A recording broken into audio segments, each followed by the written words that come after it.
pues muchas gracias por la presentación y obviamente por la invitación una vez más a Lunes de Filosofía. Creo que ya he participado en otros semestres, 2 ocasiones. Entonces, bueno, una anotación inicial, porque yo hablando con Soar, con Bardo, que pues, todavía no está por aquí, le había platicado sobre el tema que iba a abordar en esta primera hora y le había propuesto un título, digamos, que fuera como que fusionara de alguna manera como los conceptos que vamos a trabajar ambos, pero creo que al final él decidió el título y entonces no incluyó el concepto o, digamos, las ideas que yo voy a tratar, porque de alguna manera como que no entran muy bien en el título de la mesa, ¿no? Entonces, bueno, yo les voy a hablar, déjenles, les comparto pantalla.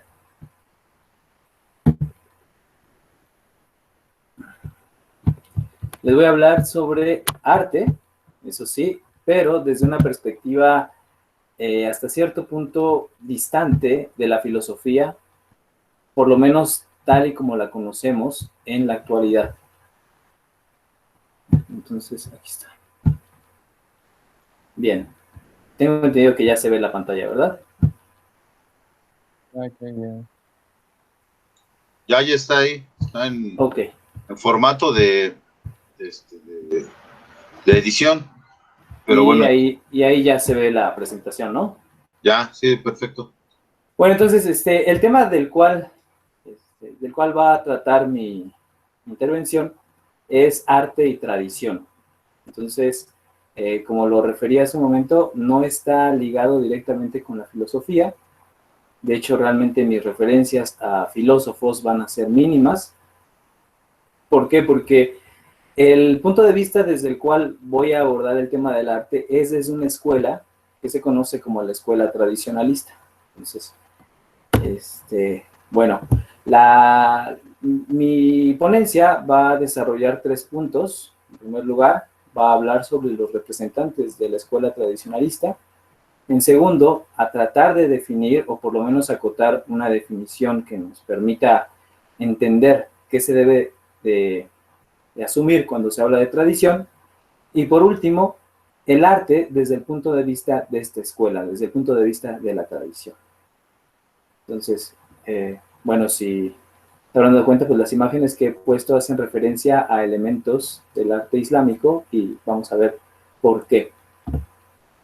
Bien, los representantes de la escuela tradicionalista. Bueno, en primer lugar, esta escuela va a, de hecho, estaría cumpliendo más o menos por estas fechas, alrededor de un siglo de existencia. Y esta escuela se va a extender durante la primera mitad del siglo XX, va a tener como su momento como de asentamiento teórico, intelectual, y en la segunda mitad del siglo XX como la segunda generación de tradicionalistas que van a, digamos, a retomar el mensaje inicial fundado por este pensador francés llamado René Guénon. Guénon, pues, es la piedra angular de la escuela tradicionalista. Es un matemático francés que desde muy joven sintió muchas inquietudes en el ámbito de la espiritualidad. Esto lo llevó a relacionarse con algunas tradiciones espirituales de la Europa de su época, por ejemplo, ciertas escuelas ocultistas, también con ciertas legiones masónicas. Y bueno, lo interesante es que poco a poco esta búsqueda lo llevó a acercarse al Oriente. Lo interesante también de esta búsqueda, que lo va a contactar con Oriente, es que va a ser por una vía iniciática, es decir, Guénon va a tener contacto con fuentes directas, con grupos digamos, relacionados directamente con estas tradiciones orientales, en el caso del hinduismo y el islam, cosa que va a llevar a que él posteriormente se transforme al islam, y bueno, pongo ahí su nombre en musulmán. Y bueno, hay muchísimas, es un pensador muy, muy controvertido, pero bueno, hay algunas obras fundamentales que son indispensables para entender qué es la escuela tradicionalista. Él tiene obras, por ejemplo, hay una que se llama Oriente y Occidente, en donde justamente confronta las tradiciones espirituales que vienen del Oriente, de ese, digamos, del Oriente, ese gran Oriente que se puede dividir en un lejano, en un cercano y en un Medio Oriente, junto con la tradición espiritual decadente del Occidente moderno. Guénon lo vamos a detallar más adelante, pero va a ser como el gran profeta de la Edad Oscura de Occidente. Guénon considera que Occidente ha llegado a un momento cultural determinante que tiene que ver con la decadencia y el desgaste de la vida espiritual que se respira pues, en la vida del hombre contemporáneo. Él va a considerar que el destino de Occidente es la ruina, la crisis. En ese sentido se suma a algunas voces de la filosofía también de finales del 19 e inicios del 20, pero lo fundamental de Guénon y que lo va a diferenciar, por ejemplo, de algunas corrientes de la filosofía, por ejemplo, como el existencialismo o incluso el nihilismo de Nietzsche, es que él va a tratar de reivindicar un tipo de espiritualidad, pero desde una perspectiva muy particular y que lo va a diferenciar de otros movimientos espirituales que se gestan también en Occidente en la primera mitad del siglo XX, porque al final de cuentas este síntoma de crisis, de vulnerabilidad espiritual es algo generalizado en la primera, bueno, todavía en nuestra época, pero digamos en la primera mitad del siglo XX es algo que se respira, ¿no? Sobre todo porque estamos hablando de la primera mitad del siglo XX, donde está la Primera y la Segunda Guerra Mundial. Entonces, bueno, obras fundamentales de Guénon, está Oriente y Occidente, tiene por ahí una obra introductoria a las doctrinas hindús, también los símbolos fundamentales de la ciencia sagrada, que son recopilaciones de artículos suyos en torno al estudio del simbolismo en las tradiciones religiosas. Tiene un texto muy importante que se llama La crisis del mundo moderno, en donde hace toda una recapitulación de los episodios que generaron esta edad oscura. Él incluso rescata una tradición védica que habla de las 4 edades del mundo y considera que Occidente está en la última etapa, que es el Kali Yuga o la edad de hierro, la edad oscura. Entonces, esta idea la va a trabajar en este texto de la crisis del mundo moderno. Bueno, Guénon va al final se va a ir a vivir al Cairo, en Egipto, y ahí es donde va prácticamente a sembrar la semilla de lo que es esta escuela tradicionalista. Posteriormente tenemos pensadores muy importantes también, este pensador indio llamado Ananda Coomaraswamy. También es muy importante porque él va a hacer lo mismo que Guénon, pero desde India. Lo que va a hacer Coomaraswamy es vincular la espiritualidad que se desarrolla en India, tanto el hinduismo como el budismo, y vincularlo digamos, con la espiritualidad, esta espiritualidad debilitada de Occidente. Por ejemplo, cabe destacar algunas apreciaciones en el arte que vienen de Coomaraswamy, que bueno, hoy en día es fundamental para los estudios del arte oriental, la obra de este pensador indio. También tenemos a Fridtjof Schuon. Él es un pensador suizo que también es, digamos que junto con Guénon y Coomaraswamy son como la triada de la escuela tradicionalista. Schuon fue un gran viajero, conoció a Guénon, conoció a Coomaraswamy. De hecho, hay una gran relación de amistad y también de correspondencia entre estos pensadores.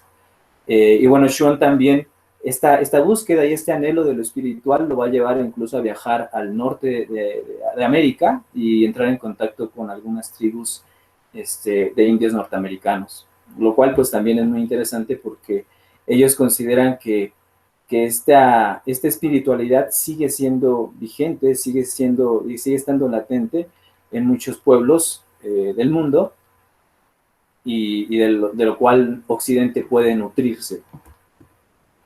Bueno, tenemos también a Titus Burckhardt. Él es un pensador italiano, sobrino nieto de Jacob Burckhardt, el famoso historiador del Renacimiento. Y bueno, Titus Burckhardt también pertenece a esta primera escuela, ya casi sería como lo último. Y bueno, en Titus Burckhardt sobre todo va a desarrollar muchos trabajos en torno al arte islámico, a la alquimia, y bueno, también es uno de los pilares fundamentales de la primera generación de la escuela tradicionalista. Bueno, tenemos a este pensador inglés llamado Martin Links. Él sería ya como la segunda generación. De hecho, si se fijan, pues realmente no tiene mucho que murió. Y bueno, también, yo creo que se habrán dado cuenta por el atuendo de estos personajes que pues, muchos de ellos se convirtieron al Islam. Esto Guénon ya lo había anticipado en esta obra que les comenté, Oriente y Occidente, en el que considera al Islam como esta religión que se encuentra entre el Occidente y el Oriente. Entonces, en el Islam encontramos elementos propios de la espiritualidad occidental que se relacionan con el cristianismo en tanto religiones del libro, religiones abrámicas, pero también contienen muchos elementos que son propios del espíritu de Oriente. Entonces, de Martin Links tenemos trabajos sobre todo relacionados con el sufismo, digamos, la faceta mística o el corazón del Islam. Bueno, aquí tenemos a un personaje muy controversial, muy polémico, este pensador italiano llamado Julius Evola. Él, ¿por qué refiero que él es muy controversial o muy polémico? Porque él va a estar afiliado al fascismo italiano de Mussolini, aunque después va a renegar de esta posición política. Durante su juventud exploró ciertas facetas del arte propio de su época, sobre todo las vanguardias, el futurismo y el dadaísmo, y posteriormente esta búsqueda de espiritualidad lo va a llevar al descubrimiento del Oriente y en la práctica de un budismo muy particular. Él va a llamar un budismo de tipo guerrero, propio de los chatrias. Y bueno, es muy interesante este personaje. De él tenemos obras también muy importantes, una muy del estilo de Guénon, que se llama La revuelta contra el mundo moderno, otra que se llama Cabalgar el tigre, que cabe destacar que esta obra, Cabalgar el tigre, fue un libro que conoció Martin Heidegger y del cual tuvo varias anotaciones que se descubrieron muy recientemente en sus cuadernos negros. Entonces Heidegger conoció la obra de Evola y de alguna manera también es interesante que Heidegger estuviera relacionado intelectualmente y políticamente con el nazismo, ¿no? O sea, esto nos puede nos puede llevar a comprender que estos teóricos entendían también el papel del intelectual como alguien que tiene que llevar el pensamiento a la acción política, ¿no? Pero bueno, Evola, posteriormente, como digo, va a ser muy crítico con el fascismo. Heidegger fue un poco más digamos, nunca dejó clara su posición, ¿no? Bueno, tenemos aquí a la derecha a este pensador iraní llamado Said Hossein Nasr. Él actualmente sigue vivo y bueno, él es muy importante porque es a la actualidad el portavoz de la escuela tradicionalista. Él, a pesar de ser iraní, él vive actualmente en Estados Unidos y enseña en la Universidad de Washington. Y bueno, sus trabajos son sobre todo dirigidos al ámbito de la tradición islámica, al sufismo, a la filosofía árabe, y bueno, hoy en día es uno de los grandes islamólogos y autores de referencia para un estudio serio alrededor de la cultura, el pensamiento y el arte musulmán. Es muy importante este pensador iraní y de hecho también cabe destacar un trabajo que tiene en torno a la ecología, pero desde un punto de vista espiritual. También se ha convertido como un libro de cabecera de muchos movimientos ecologistas de nuestro tiempo, ¿no? Se me olvidó mencionar algunas otras obras de Evola, sobre todo porque no solamente era un personaje polémico, sino también sus obras, ¿no? Se me pasó a mencionar una que se llama Metafísica y el sexo, y bueno, otra que se llama La tradición hermética, pero bueno, solamente como anotación. Tenemos también aquí a Elie Mirzola, otro pensador italiano, también muy importante. Él ha sido muy conocido en Occidente por una obra que se llama Los Místicos de Occidente, en donde es una obra muy vasta, son varios volúmenes, en donde hace toda una recapitulación de la mística cristiana, y bueno, es muy interesante, ¿no? También tiene trabajos sobre alquimia, sobre la tradición en general. Y bueno, también está aquí Wythal Perry, él es un pensador estadounidense, bueno, él fue un pensador estadounidense, y él se dio a la tarea de hacer una recapitulación, una especie como pues es una obra muy, muy interesante, es una obra también muy vasta, que se llama Tesoro de Sabiduría Tradicional.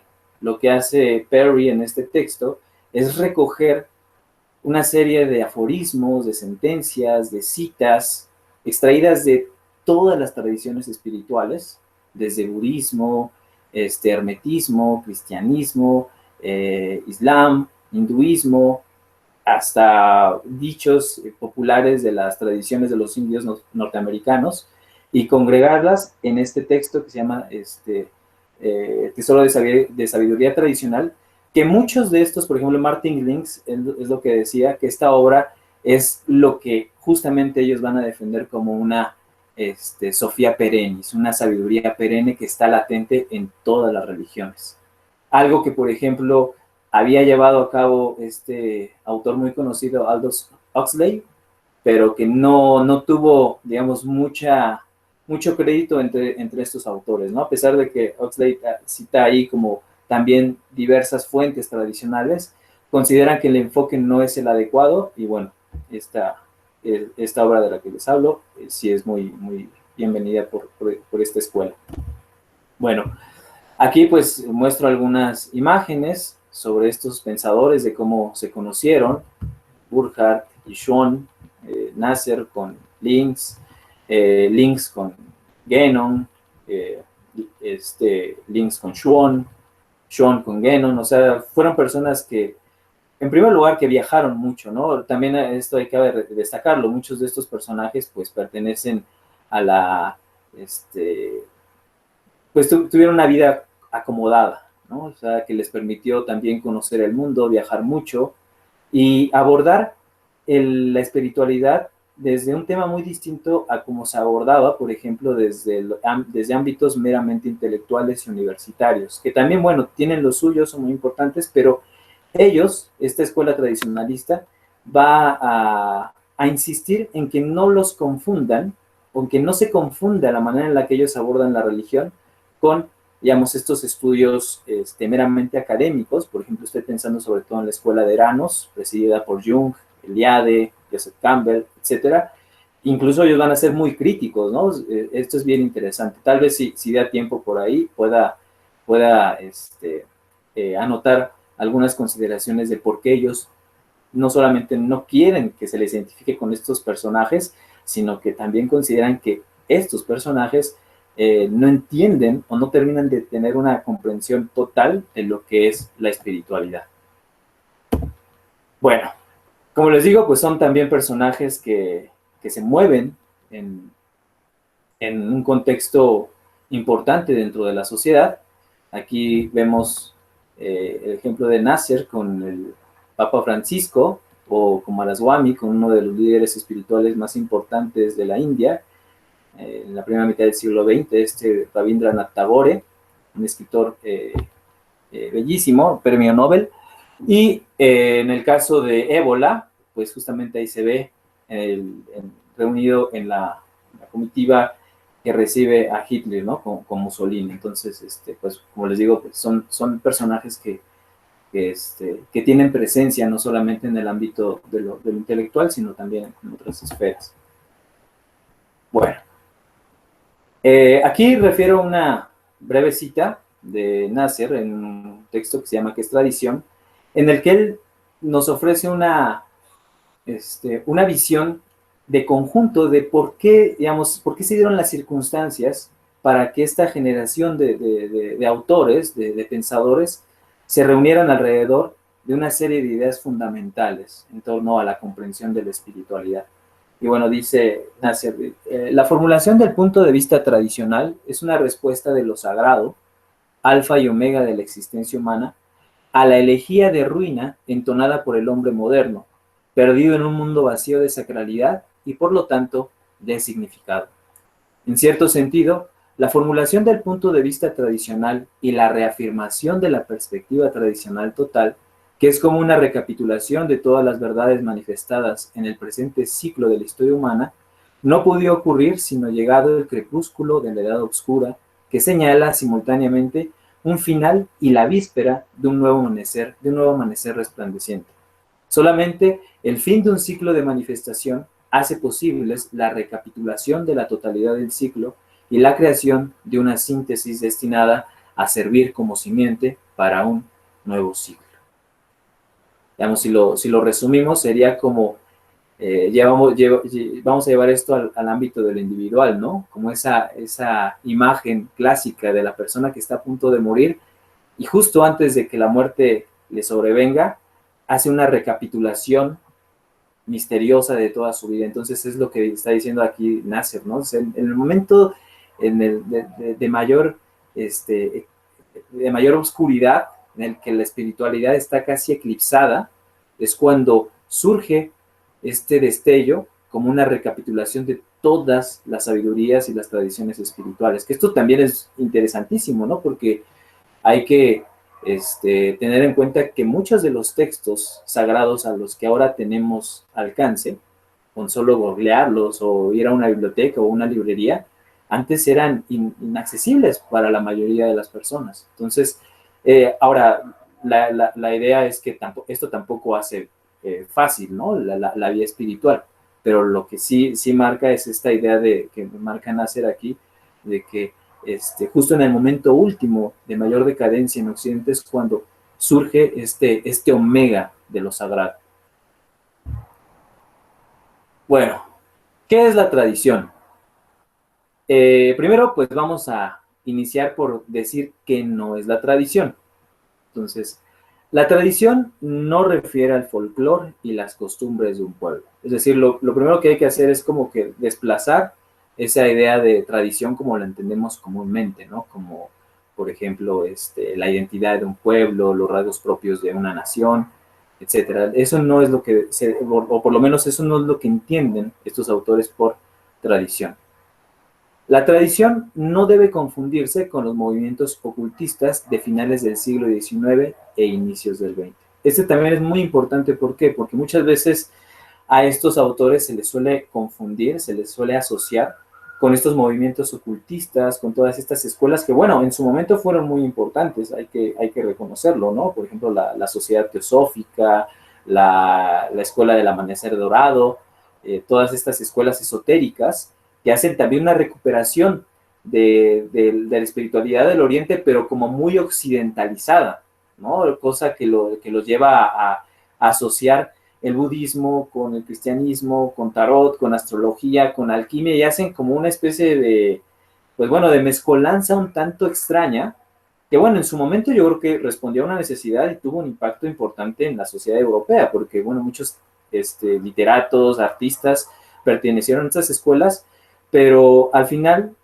estos autores de la tradición van a decir que no pertenecen a esas escuelas, a pesar de que las conocieron, en algunos momentos también se acercaron a ellas, ¿no? De hecho, el caso de Guénon es importante porque él va a dedicar toda una obra a criticar y a desmentir a la escuela, a la sociedad teosófica de esta mujer rusa, esta Blavatsky. Entonces, bueno, esto es importante, ¿no?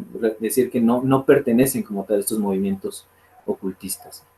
La tradición no es orientalismo. También esto lo digo porque muchas veces la academia, cuando aborda o considera a estos autores, los tachan de orientalistas, cosa que es completamente falso, ¿no? El orientalismo, recuerden que es esta visión del occidente que tiende a exotizar y a ver en el oriente como una caricatura, ¿no? Un exotismo, digamos, una serie de pueblos y tradiciones que se mueven como en lo salvaje, por ejemplo, de las odaliscas, de los fumadores de opio, de la danza de los 7 velos.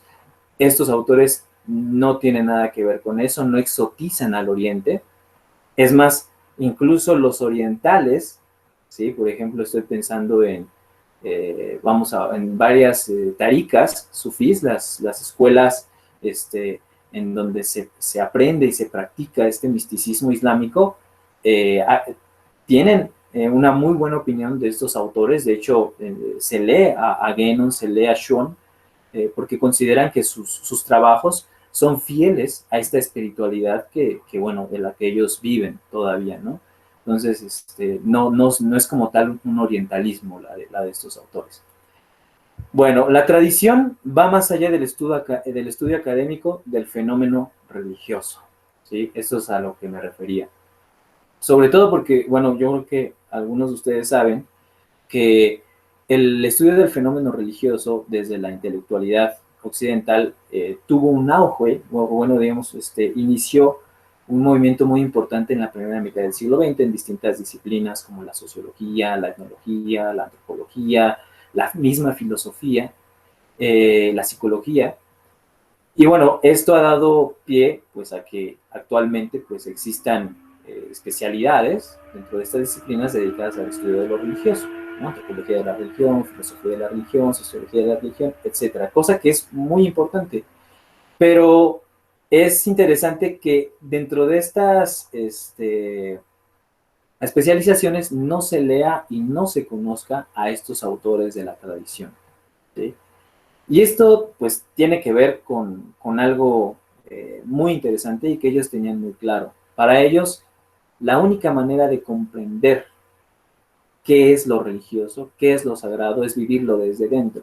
Por eso la mayoría de ellos pues deciden transformarse o digamos adoptar la religión, llevar a cabo esta transfiguración de lo espiritual y bueno, esto ahora, sin embargo, sin abandonar la parte del estudio y de la rigurosidad propia del estudio teórico, ¿no? O sea, por ejemplo, muchos de ellos hablaban sánscrito, latín, eran políglotas que hablaban muchísimas lenguas, conocían, como les digo, las tradiciones de fuentes de primera mano.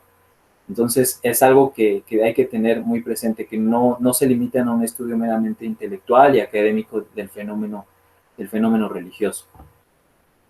Bien, ahora vamos a referir dos definiciones de tradición dadas por dos autores y dice, en su sentido más universal, la tradición puede considerarse como aquello que contiene los principios que vinculan al hombre con el cielo y por tanto como religión.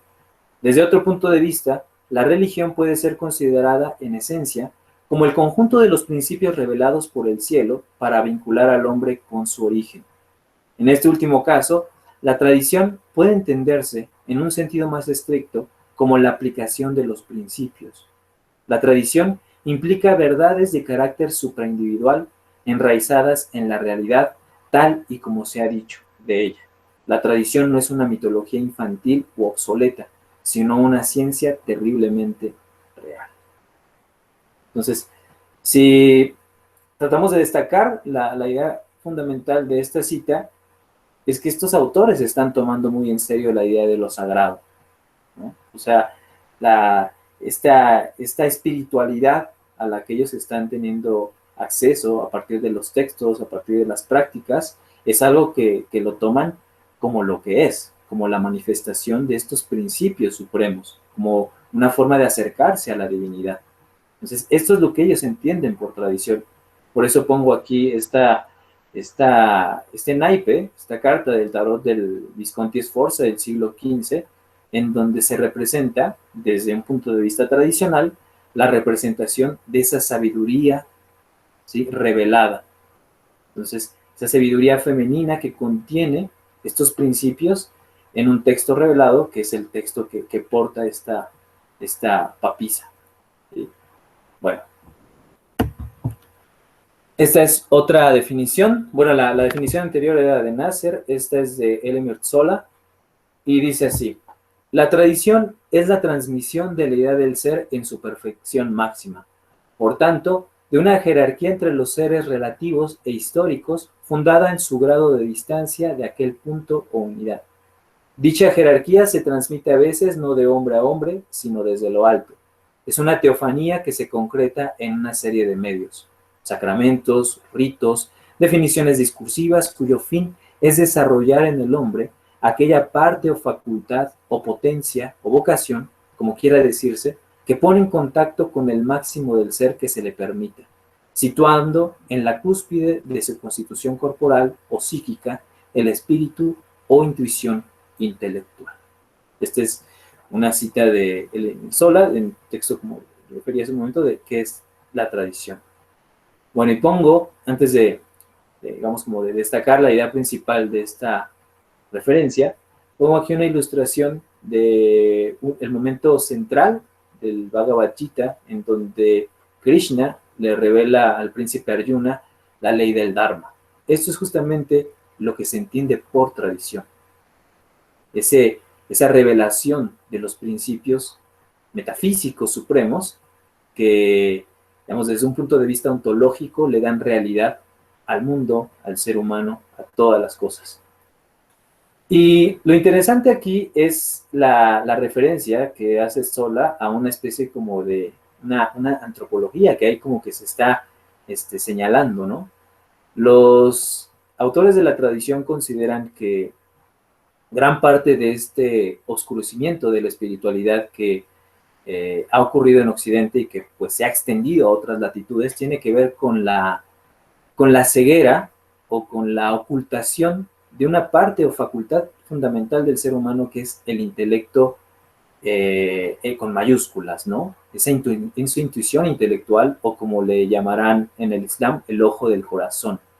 Es decir, ese conocimiento de lo que es a partir de una revelación directa, sin intermediación, en donde el sujeto y el objeto se confunden y hay solamente la comprensión de la verdad. Sé que ahora, actualmente, pues este tipo de cosas pues, nos suenan como muy fuera de lugar, y más en un ámbito propio de la filosofía, como tal y como lo entendemos. Pero, por ejemplo, basta con leer a filósofos como Platón, Aristóteles, Plotino, para percatarse de que ellos entienden que ese logos del hombre no es solamente esta facultad racional que nos permite crear conceptos, ¿no? Y entender la realidad a partir del lenguaje, como lo estructuramos, sino que también es un modo de acceder a la comprensión última de las cosas, ¿no? Entonces, ellos van a entender de esta manera la religión, la filosofía, incluso en esta antropología que les digo, marcan una escala, ¿no? En el ser humano están los instintos, pero estos instintos deben de estar sometidos por las emociones deben de estar sujetas a lo que establece la razón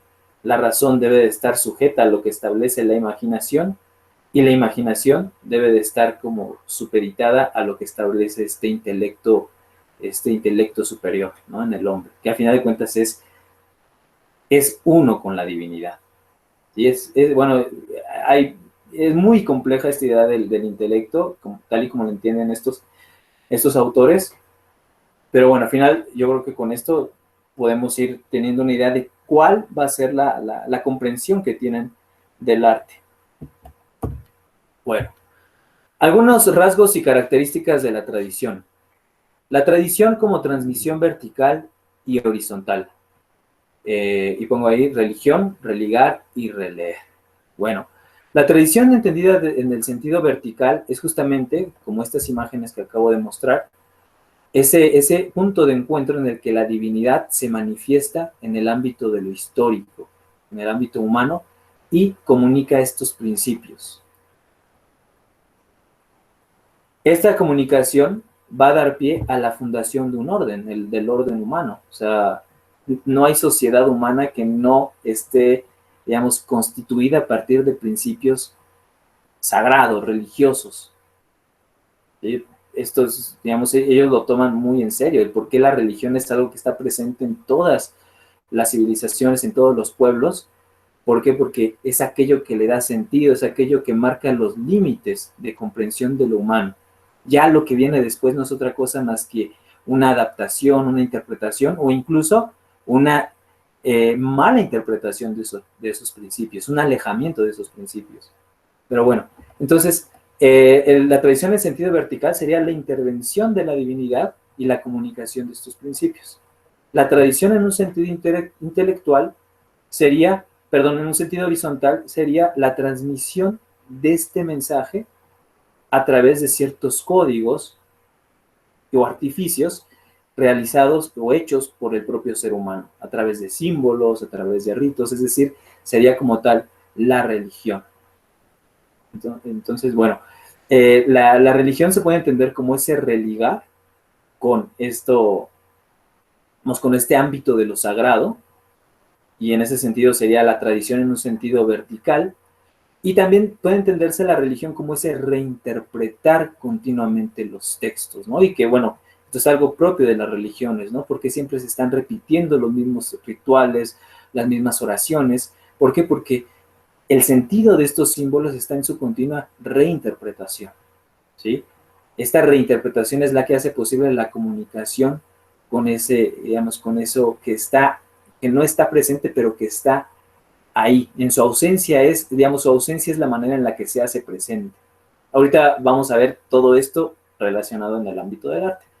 Pero bueno, aquí es, por ejemplo, esto es muy interesante porque hay un místico cristiano alemán llamado Angelus Silesius que dice que a mí no me importa si Cristo vivió en la época del Imperio Romano, nació en Belén. Dice, a mí lo que me importa es que Cristo nazca nazca cada día en mí, en mi corazón. ¿Sí? Que renazca en mi corazón cada día. Entonces, esta es justamente esa interpretación de la tradición desde un punto de vista vertical, ¿no? Cuando hay esta actualización de los símbolos, de los rituales, etc. Bueno, otro rasgo fundamental es la unidad trascendente de todas las religiones. Para estos autores, todas las religiones, todas las tradiciones espirituales, sean pequeñas, grandes, etcétera, se codifican en una serie de principios metafísicos simples, ¿sí? Pero van a desarrollarse históricamente de maneras muy distintas. Pero al final, ellos entienden esto como una especie de, la metáfora favorita de muchos de ellos es la imagen de la rueda. Esos principios metafísicos estarían ubicados en el centro y las religiones serían como esos radios que emanan de la rueda y la humanidad sería como toda esa circunferencia que está en el límite del círculo. Entonces las religiones serían como la vía de acceso, de comprensión hacia esa realidad espiritual que al final de cuentas es solo uno. Y que bueno, al final, pues todas las religiones siempre hablan de que eso último, eso que es Dios, al final no tiene nombre, no es algo que se pueda comprender, no es algo a lo cual se pueda ver, siempre queda como en el misterio, ¿no? En el vacío, si lo queremos decir digamos, en términos propiamente del budismo. Bueno, la otra idea fundamental de esta escuela es la Edad Oscura o el eclipse civilizatorio de Occidente, que bueno, ya lo referí hace un momento, entonces no hay que desarrollar más esta idea por el momento. La otra es la dimensión teofánica del ser humano. Esto tiene que ver justo con lo que referí acerca de este intelecto superior. ¿Sí? Por ejemplo, Sean tiene en un texto muy bello que se llama La sabiduría del corazón, dice que esto se entiende de la siguiente manera, ¿no? Hay 4 momentos en la manera en la que se comprende Dios. Una, cuando Dios se observa a sí mismo. Otra, cuando Dios crea el mundo y observa su creación. Otra, cuando las criaturas que han sido creadas por Él viven y observan la creación en la que están. Y la cuarta sería cuando en el corazón del ser humano, por eso esta sería la dimensión teofánica del ser humano, descubre que mirando en su interior ve a Dios. Y cuando descubre esta visión de Dios, se da cuenta de que Dios al mismo tiempo lo está viendo a él. Entonces, todo esto es posible por justamente toda esta comprensión de la dimensión sagrada del ser humano. ¿no? O, por ejemplo, si lo vamos al Génesis bíblico, en el momento en el que Dios crea al hombre, dice, hagamos al hombre a nuestra imagen y semejanza, ¿no? Y dirigiéndose a la tierra, al Adama, es el término hebreo para la tierra, crea a Adán, ¿no? A Dios visto como este padre espiritual que desciende como el agua, y la tierra como este principio femenino, la tierra, y que hacen el barro, del cual va a ser creado el ser humano, ¿no? Y que desde un punto de vista, digamos, esotérico no en el sentido de esoterismos baratos, sino como un mensaje simbólico, cifrado. Adán es creado, es andrógino, ¿no? Porque contiene a Adán, el principio masculino, y al mismo tiempo a Eva, el principio femenino. Bueno, esto, ¿no? No creo que no hable de eso, pero bueno, la vía de realización. Ellos comprenden también que las religiones no se deben de limitar a verse como explicaciones irracionales, ¿no? Están completamente alejados de esa visión reductivista.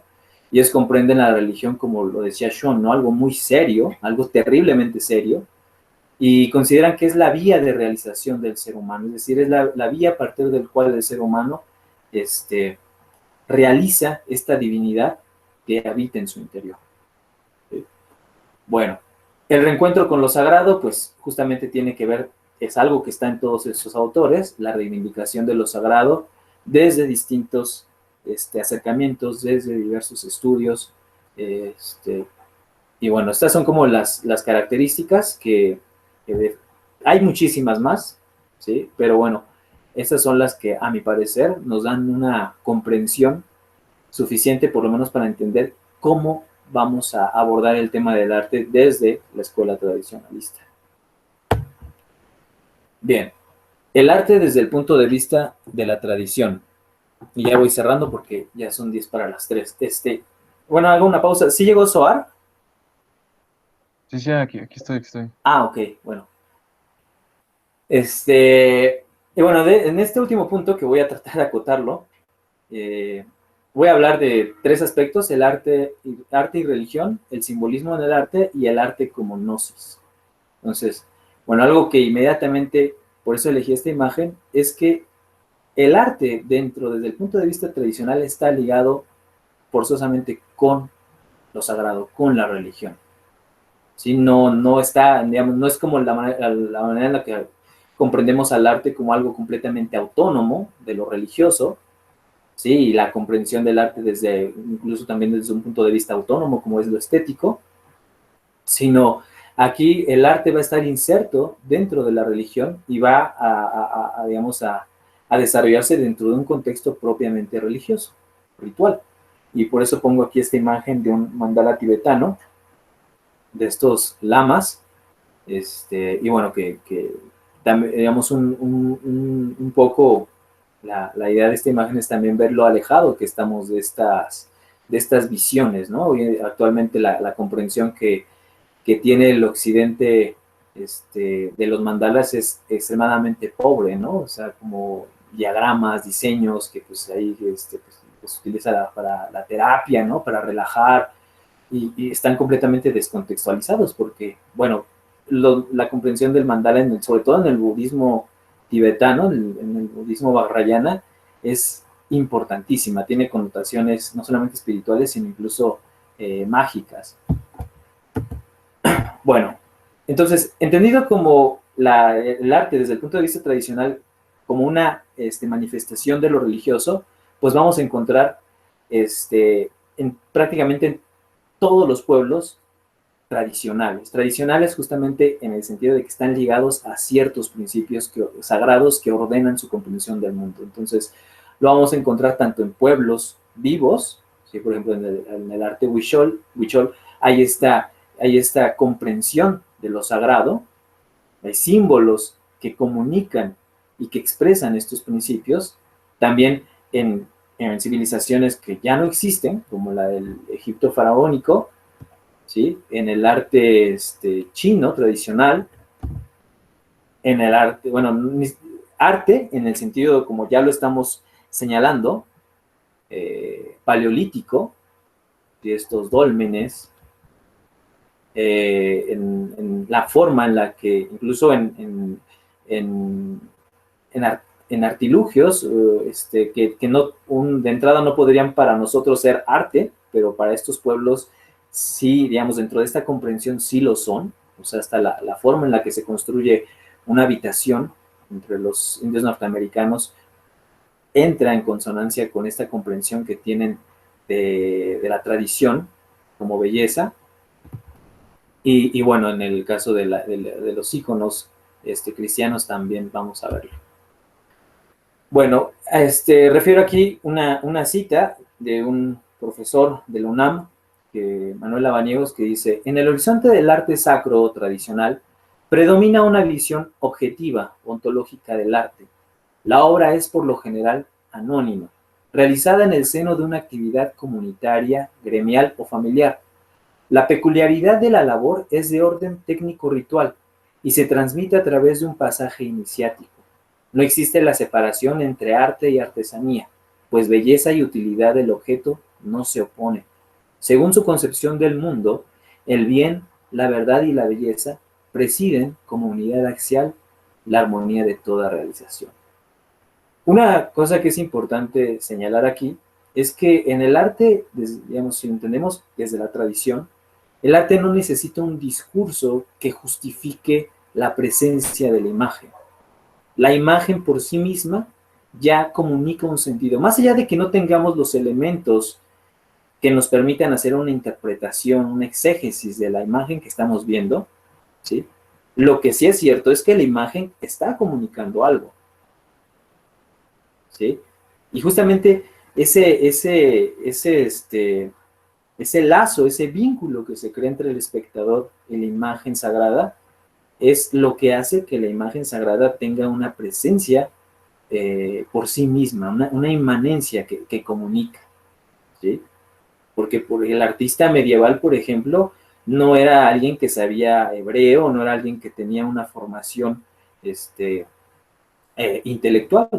Sin embargo, esa comprensión de los símbolos, ¿sí? lo hacía desarrollar toda una visión de una religiosidad muy particular.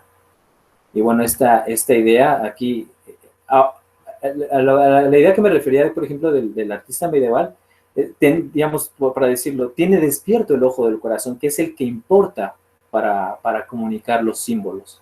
La parte intelectual de la razón, eso no, o en todo caso si lo utilices para la técnica, pero al final de cuentas lo que importa es lo que se comunica al nivel de lo simbólico. Y, por ejemplo, en este Cristo, el gran geómetra del mundo, vemos la idea del punto, la idea del círculo, la idea del triángulo, etcétera, que son fundamentales, ¿no? dentro del arte sagrado.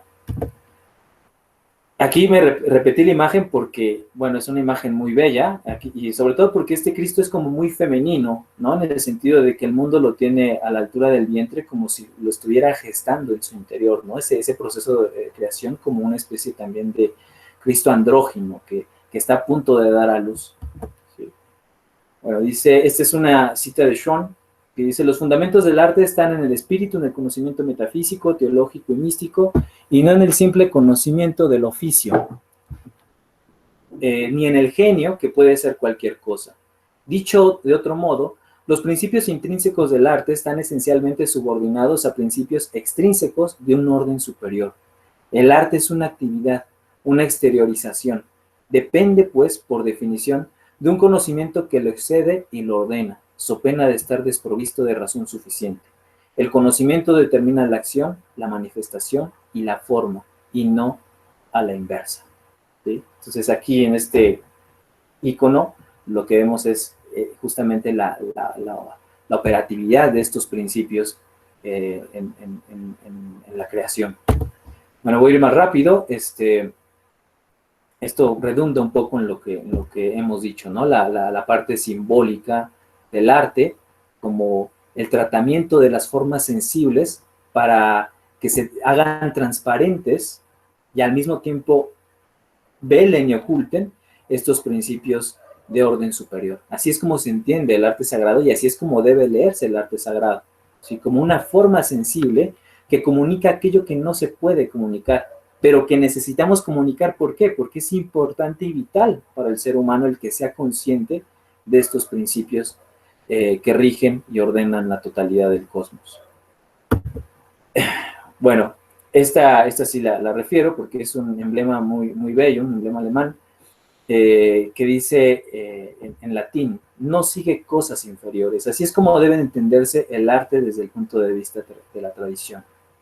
Hay una cita aquí de Piero Valeriano, que en su jeroglífica escribe: si queremos indicar las relaciones, la similitud de sentimiento o la unión que existe entre las cosas de nuestro orden inferior y las celestes, si queremos mostrar que mediante la virtud de un poder secreto, lo que hay de más elevado está unido a lo que hay más abajo y viceversa, no hay signo más evidente ni jeroglífico ni más apropiado que el girasol. Bueno, Sean nos va a hablar de que en el arte sagrado opera lo que se conoce como la ley de analogía inversa. Y bueno, para resumirlo, es que lo simple, digamos, la verdad se expresa en lo simple, como se dice locución latina, ¿no? Simple sigillum verum. Entonces, él, digamos, para Sean, estos principios ordenadores, estos principios rectores del ser, se expresan a nivel sensible en las formas básicas. En general, a pesar de que el arte tradicional es una sofisticación de imágenes, todas se reducen a formas muy simples: el punto, la línea, la horizontal, la cruz, el triángulo, el cuadrado, el hexágono, la espiral, etc. Es en estas formas básicas donde vamos a encontrar la expresión última y más acabada, o por lo menos como la puede representar el ser humano, de esta metafísica tradicional. Esto lo comprendieron muy bien los pitagóricos, ¿sí? Y en su famosa proyección a nivel numérico y geométrico de la tetractis, ¿no? Del número 4. Dice Burkhardt: por su esencia cualitativa, la forma es análoga en el orden sensible a lo que es verdad en el orden intelectual. Es lo que expresa la noción griega de eidos. Al igual que una forma mental, como un dogma o una doctrina, puede ser el reflejo adecuado, aunque limitado, de una verdad divina, también una forma sensible puede reflejar una verdad o una realidad que está por encima, a la vez, del plano de las formas sensibles y del plano del pensamiento. De hecho, ellos consideran que el tratamiento que puede dar la razón a estas verdades es muy inadecuado, digamos, en comparación con lo paradójico que puede ser, por ejemplo, darlo a partir del manejo de las formas sensibles a través del arte. Y bueno, el arte como gnosis, pero esto ya voy a ir cerrando porque pues ya creo que ya es momento de que termine, ¿verdad? Pues sí, Sí, para entonces, dar tiempo a ok, entonces bueno, preguntas. prácticamente el arte tradicional lo que hace es desarrollar todo lo que hemos dicho, la variedad de formas estéticas. Lo único que hace es, se entiende la expresión simbólica del arte, desde el punto de vista tradicional, el símbolo y la imagen se consideran como una anamnesis, como un recordar esos principios metafísicos. Por lo menos así, digamos, así sucede dentro de la conciencia religiosa. ¿Sí? Y bueno, todo esto pues responde digamos, a un principio metafísico que está muy bien expresado en un dicho del profeta que dice: Alá, yo era un tesoro oculto y quise ser conocido, por eso creé el mundo. Entonces, bueno, pues no tengo otra cosa más que decir y aquí cierro la presentación. Sí ven las Sí, imágenes. Bueno, no tengo una presentación así como tal de imágenes, así como lo hizo Raimundo, pero tengo una selección de obras artísticas que pueden y serán de gran ayuda para lograr comprender los temas que vamos a estar analizando, bueno, que voy a estar presentando en la ponencia. las puedes Eh, hacer más grandes, inclusive ahí mismo ah, en fotos, ahí con la lupita que tiene el más, ahí las puedes, para que las veamos mejor. Exacto, ahí. ok, Ya el grande está bien, que ¿no? tú decías. Ok, adelante. Bueno, que trataré de ir un poco rápido, no me quedaré tan atorado en algunas cuestiones o temas para que haya al final unos 20, 15 minutos en la cual se pueda dar una serie de preguntas o una discusión, o si es posible hasta opiniones dispares a lo que o lo que ya se comentó, o lo que estamos a punto de comentar. Bueno, si bien ya nuestro compañero Raimundo ya dio una muy buena análisis y a lo que puede ser considerado el arte desde una perspectiva más, bueno, sí, clásica, como él mismo mencionó, más arraigada y relacionada con el aspecto religioso. Yo voy a estar exponiendo el arte ya desde un ámbito más moderno, por decirlo de alguna manera, y más relacionado e interesado en cuestiones filosóficas e intelectuales, ya propiamente como un movimiento artístico, que se puede decir propiamente, y enfocado principalmente en el arte que puede ser considerado el arte occidental. Ya si bien, igual como mencionó Raimundo, todas estas concepciones del arte relacionado con aspectos religiosos y se puede decir que hasta místicos, están más emparentadas ya dentro del arte occidental, moderno, o bueno, del mundo moderno, ya están más emparentadas con el mundo oriental. Por eso igual es importante hacer mención de algunos aspectos de estas artes o estas obras artísticas dentro de la India, como la relación de la expresión del budismo a través no recuerdo cómo el nombre de la pintura que mostró, pero en relación con aspectos religiosos. Bueno, como les digo, estaré adentrándome un poco más en conceptos filosóficos relacionados no tanto a cuestiones estéticas o relacionados a cuestiones de experiencias artísticas, bueno, experiencias artísticas en relación a la experiencia que uno tiene, la persona tiene como percepción al momento de contemplar el arte, o sea, es decir, toda esa teoría contemplativa, sino más estar enfocado a la cuestión de definir qué es el arte o cómo ha sido el proceso de desarrollo de la definición del arte dentro de la historia del Occidente, como les he estado diciendo. Por eso es que inicia propiamente la exposición de la ponencia que voy a dar. Inicia con del nacimiento de Venus de Botticelli, que es precisamente como el inicio de lo que podría ser llamado como un concepto de arte relacionado con todas estas, concepciones o una concepción filosófica ya establecida. ¿Esto por qué? Porque dentro de lo que se puede considerar la historia del arte por muchos historiadores, uno de los que más se puede ver enfocado este aspecto de arte es Hans Belting.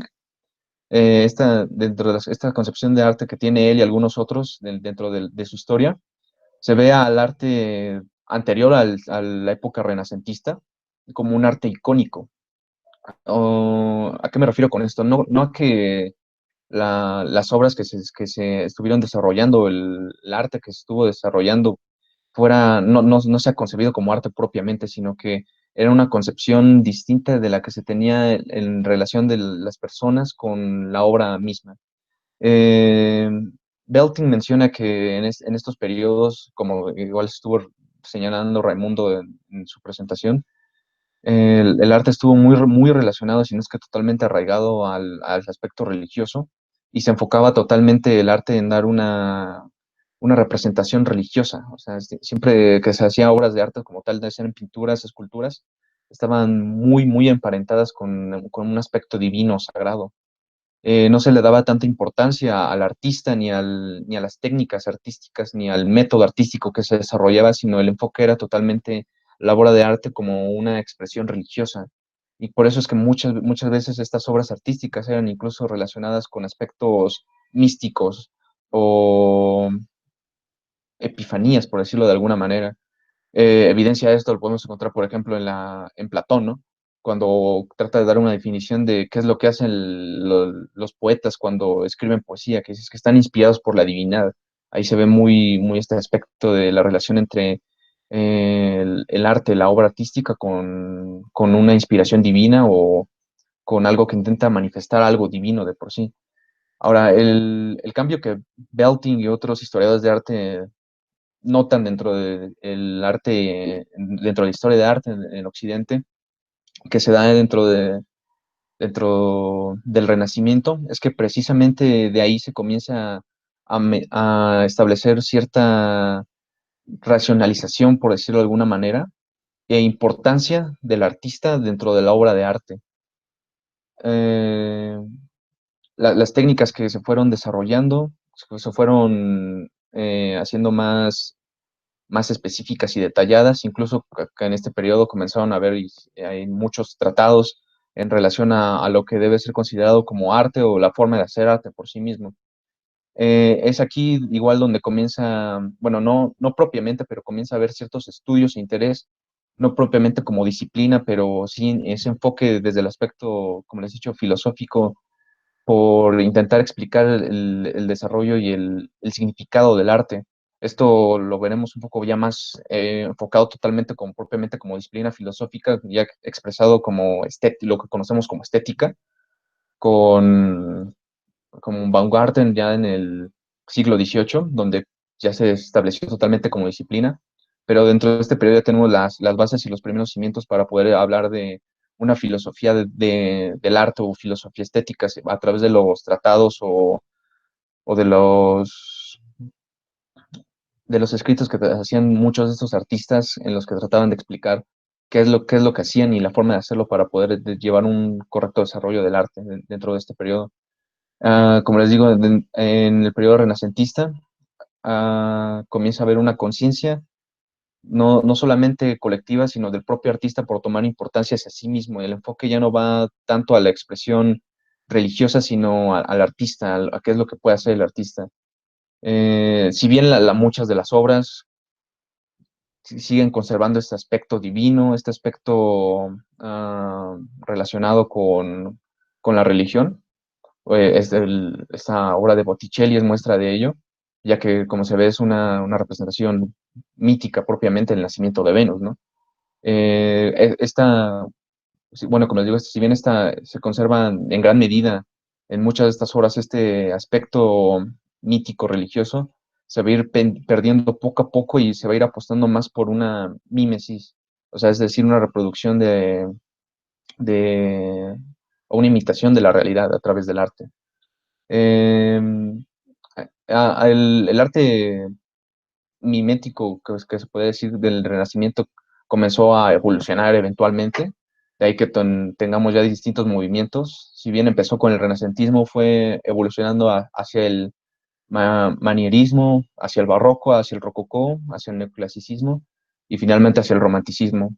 Todas estas corrientes artísticas que se desarrollaron hasta aproximadamente el siglo XIX, esta evolución que se dio del arte, no cambian en sí la perspectiva que se tenía respecto al artista y a la obra, es decir, el enfoque que se le había dado al artista en tanto a la reproducción mimética que podría ser del mundo.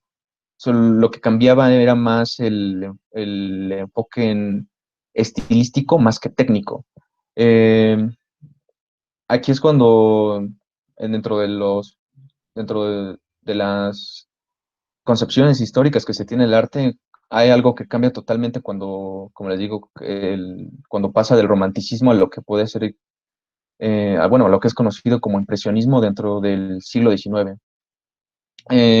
Aquí generalmente todos los historiadores, cuando llega el impresionismo, les voy a poner la imagen, a ver. Uy, ¿cómo? Sí, me como. No me Sí. acuerdo. Bueno, como les digo, dentro de estas visiones históricas que se tiene del arte, siempre ponen el punto del modernismo o el arte moderno como un punto de inflexión muy grande dentro de la historia artística. ¿Esto por qué? Porque, como les digo, si bien ya se había comenzado a introducir cierta especialización, no tanto filosófica, sino hasta ya más un poco más adentrado, ya con la llegada del modernismo específicamente con el, el impresionismo, se comienza a dar un enfoque ya un poco más racional y desinteresado por la obra artística. Esto lo explican ya que el impresionismo, bueno, aquí pueden ver en la obra de Manet, se llama El almuerzo en la hierba. Hay una técnica total en la forma en que se hace el arte. Eh, y el impresionismo lo que nos trata de demostrar a través de su obra no es precisamente, bueno, más bien dicho, el enfoque que da el impresionismo hacia la obra no va dirigida principalmente a lo que representa la obra, sino a la capacidad y la forma en que el artista hace la obra de arte. Es decir, se le da una importancia hacia la técnica artística que el artista plasma dentro de la obra. Por eso es que muchas de las pinturas impresionistas se alcanzan a ver muchos de las pinceladas o incluso hay técnicas que no recuerdo cómo se llama específicamente la técnica que en el pincel hacen como que un puntero en toda la obra y precisamente es para eso, para que cuando el espectador vea la obra de arte se dé cuenta de la forma en que está hecha a través de pinceladas, que se va con la vivencia de los colores y la técnica en la que está hecha, que está hecha precisamente de cierta manera con ciertas pinceladas y cierta técnica. Ese es el enfoque que se le trató de dar dentro del arte en el impresionismo. Con esto se dice que empieza el nacimiento de lo que puede ser considerado el arte moderno. Eh, Obviamente esto fue evolucionando, las concepciones de este mismo arte puestas en importancia sobre la técnica, y hasta que, bueno, hablamos del arte moderno cuando esto ocurrió a finales del siglo XIX, y ya vemos a principios del siglo XX, con las vanguardias y los manifestos que se da un enfoque totalmente a la técnica. Y aquí ocurre una segunda inflexión muy importante para para lo que sería considerado arte propiamente ya contemporáneo en nuestros momentos. Esto aún considerado dentro del arte moderno, las artes de vanguardias y los manifiestos. Se introduce la filosofía dentro del arte y la reflexión para poder justificar cierta técnica o cierta visión del arte que se tenía por sobre las demás. Les voy a poner algunas, por ejemplo, esta de Break, del violín y la jarra del cubismo. Otro ejemplo puede ser Marcel Duchamp Lafuente, que es un ejemplo del dadaísmo y del arte conceptual.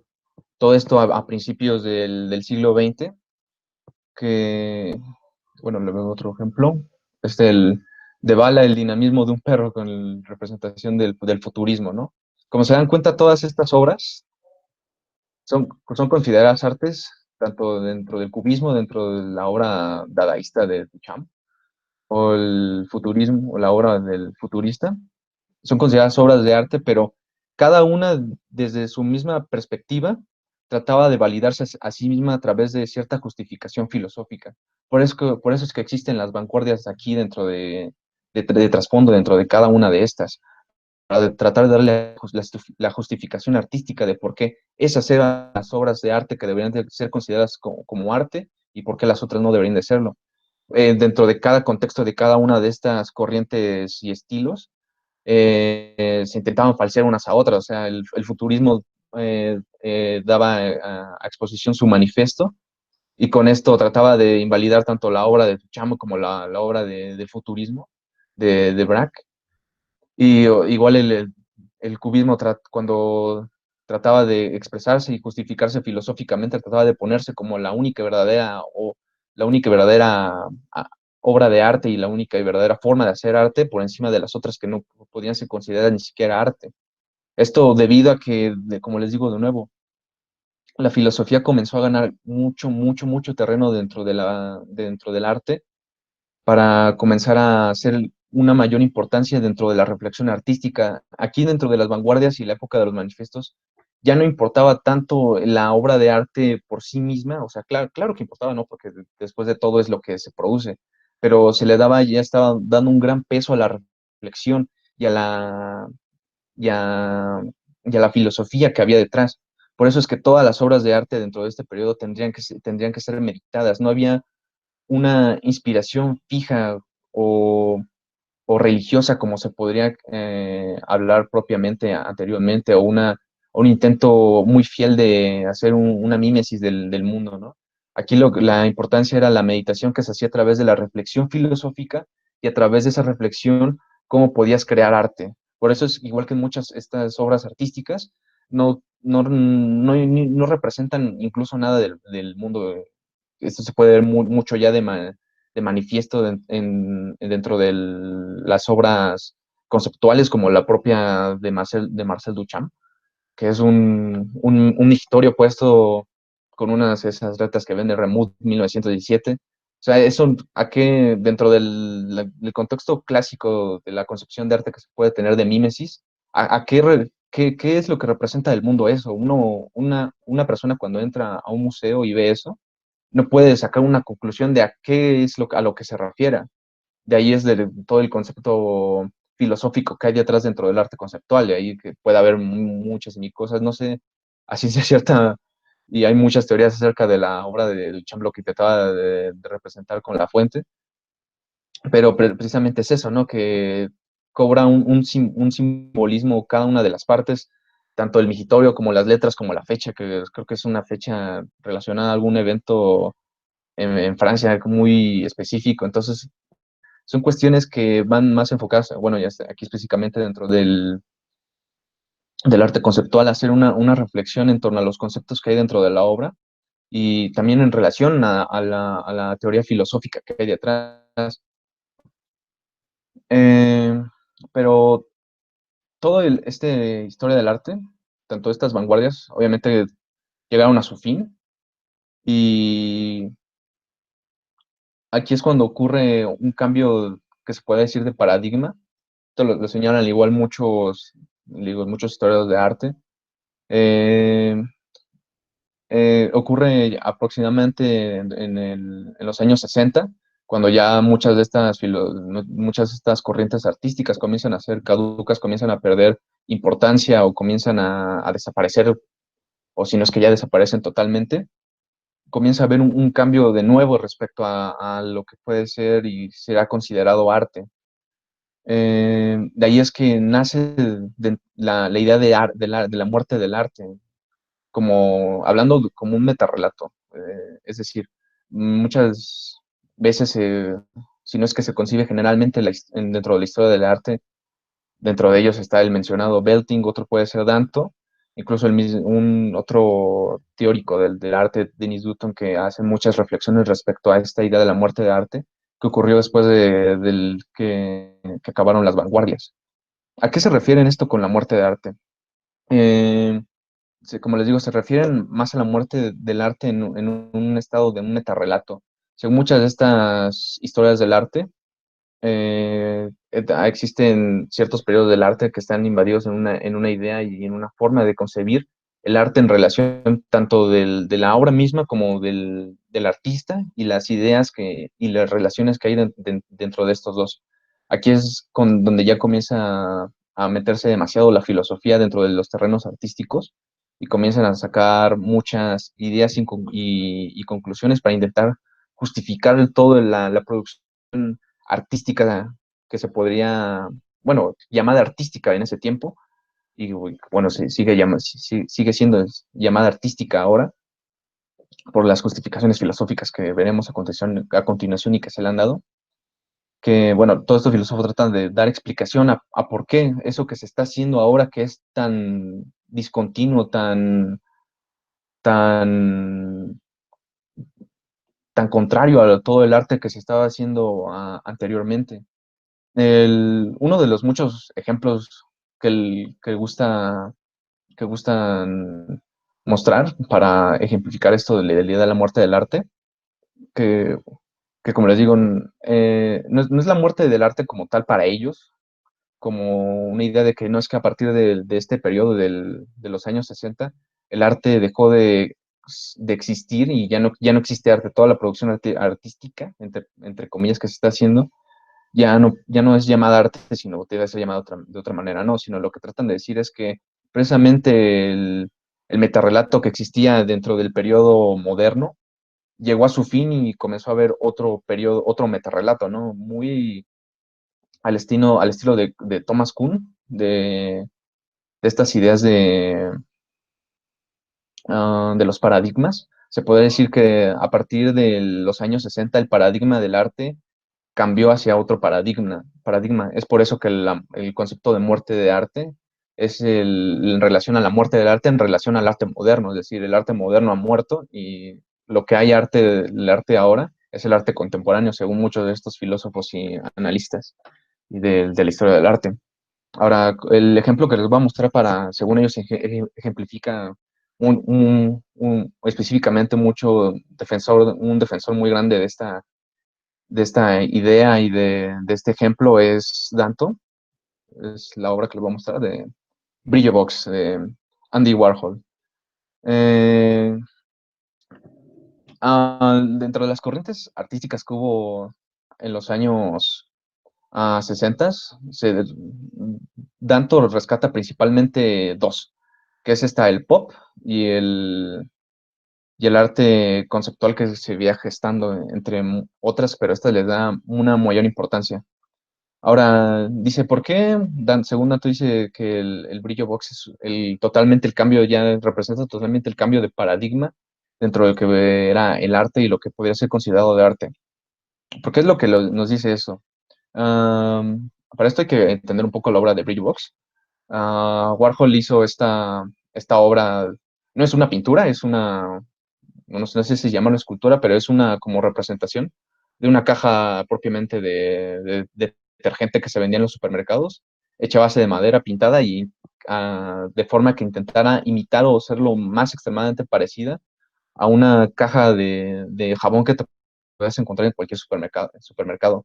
Es decir, que si cogías esta obra y la ponías dentro de de cualquier supermercado junto con cualquier otra de las cajas de brillo, de jabón que existían ahí, no podrías distinguirla.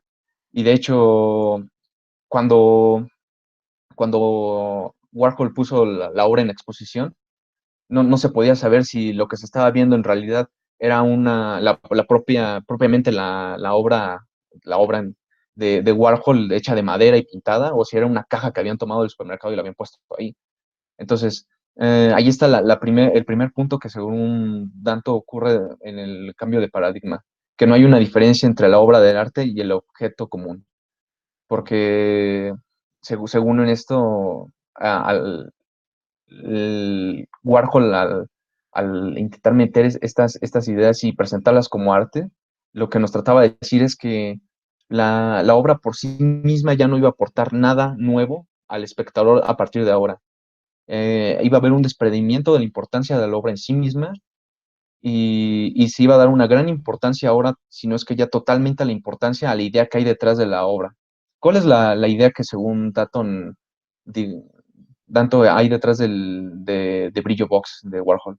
Según Danto, la principal pregunta que existe y la reflexión que existe detrás de la obra de Warhol es la pregunta de ¿por qué soy una obra de arte?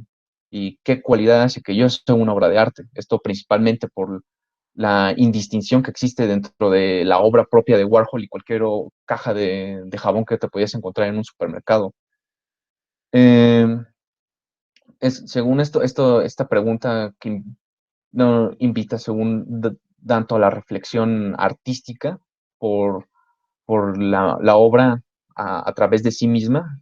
Con esto me refiero a que ya, como se mencionó, ya hay una importancia totalmente a esa reflexión, pero no en tanto al objeto de la obra de arte como tal, sino a la idea que hay detrás de todo de la obra de arte.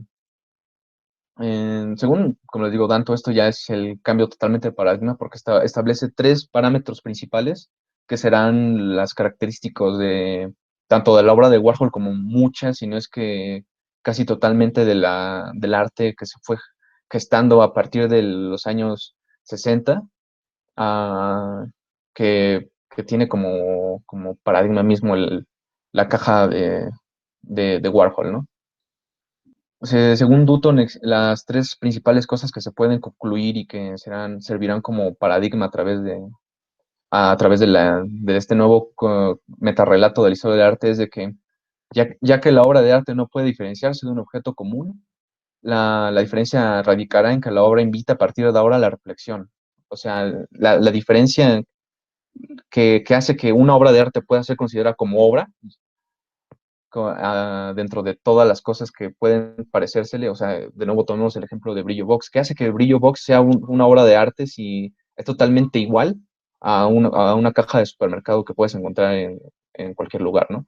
Según Danto, la principal cosa que hace que Brillo Box sea una obra de arte es que Brillo Box invita a la reflexión, mientras que la caja del supermercado que no lo hace. O sea, mientras la caja de supermercado simplemente sirve para comprarla y para limpiar cosas por su jabón. La caja de Warhol no es así. El Brillo Box lo que hace es que a través de sí misma intenta dar una reflexión en torno a todo lo que puede significar arte, algo que no puede hacer la caja común, según Danto. Ahora, la segunda cosa es que debido a que la obra de arte puede ser cualquier cosa, de ahí se desprende una cosa que tomará mucho ya el arte conceptual, es que se puede llegar a que el arte sea ninguna cosa, y Brillo Box, de nuevo, es prueba de ello. Esto de nuevo, debido a que se le da un mayor enfoque e importancia a la reflexión que hay detrás de toda la concepción que se puede tener de Brillo Box. Como les digo, entonces, si no hay una importancia por la obra en sí misma, y hay una importancia más por la reflexión, entonces la obra de arte puede ser nada. O sea, y de hecho muchas obras de arte que podemos ver en la actualidad son así, muy... ah, llevan la conceptualización de la obra a puntos muy extremos, ¿no? Eh, Puede haber obras, y no seguro que hay, ¿no? Pero me imagino que puede haber obras en que incluso solamente pongan un marco en blanco que no contenga nada y pongan abajo el título y el autor. Y a través de toda esta teoría conceptual del arte y toda la filosofía que hay detrás de ella, la justifican, y puede decirse que eso que está presente dentro de esa galería artística, esa obra de arte que estamos viendo, sí puede ser considerada como arte como tal. La tercera cosa que Danto menciona que se saca como consecuencia y que sirve de paradigma a partir de ese momento para toda obra artística, será que, como les he dicho, que el trabajo del arte recae en sí mismo ahora y será un constante cuestionamiento por la esencia de sí. Anteriormente, como en los vanguardias, se podría ver que si el arte trataba de justificarse aún estilísticamente y técnicamente, hacia una tendencia hacia por este estilo y por esta técnica es lo que se debe hacer arte. A partir del arte que se ha denominado como contemporáneo y que recae en estas características, la obra de arte ya no recae en un cierto estilo o en una cierta técnica, ya que, como les digo, lo importante en estas cuestiones es la reflexión que puede suscitar la obra de arte por lo que es en sí misma y por todos los conceptos que hay detrás relacionados con la filosofía y la justificación de por qué ella puede ser llamada una obra de arte. Entonces, esta es como una pregunta que igual se hace Brillo Box, es de que, ¿por qué soy arte si no me puedo diferenciar de todas las demás obras, no obras, perdón, sino de las demás cajas que hay dentro de un supermercado? Entonces, al hacerse esa pregunta, se está cuestionando al mismo tiempo la esencia misma del arte. Y según Danto, esta es la cuestión de juego primordial que existe dentro de las obras de arte contemporáneas, ¿no? Es un constante preguntarse hacia sí mismas, es ¿por qué soy arte si soy de tal o cual manera?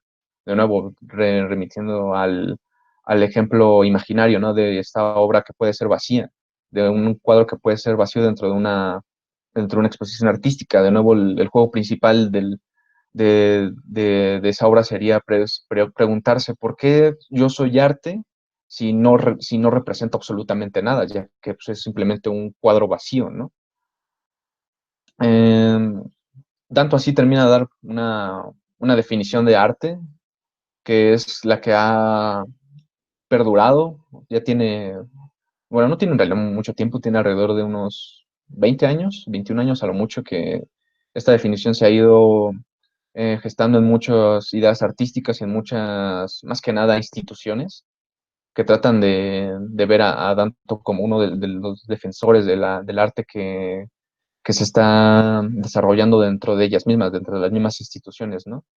Danto define el arte lo voy a citar, dice, mi definición del arte tiene dos componentes principales.